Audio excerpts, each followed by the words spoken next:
लाखों रुपए के चेक बाउंस होने से मुतल्लिक केस में पीटीआई रहनुमा हलीम आदिल शेख के भाई पर जुर्म साबित हो गया। कराची की मुकामी अदालत ने ईदगाह थाने में दर्ज मुकदमे का फैसला सुना दिया। अदालत ने पीटीआई रहनुमा हलीम आदिल शेख के भाई हमीम आदिल को 2 साल कैद की सजा सुनाई। मुलजिम को 20,000 जुर्माना भी अदा करने का हुक्म दिया है। मजीद जानते हैं सैयद अली हसन से। अली हसन, आगाह कीजिएगा।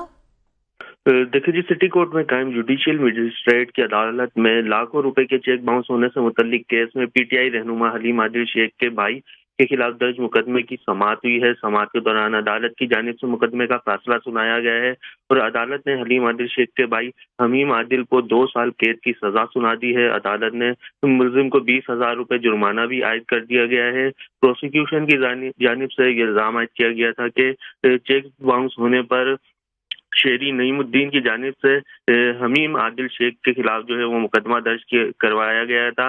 हमीम आदिल शेख ने खयाबान शहबाज में बंगले के किराए की मद में चेक दिए थे शेरी को, जो कि बाउंस हो गए थे।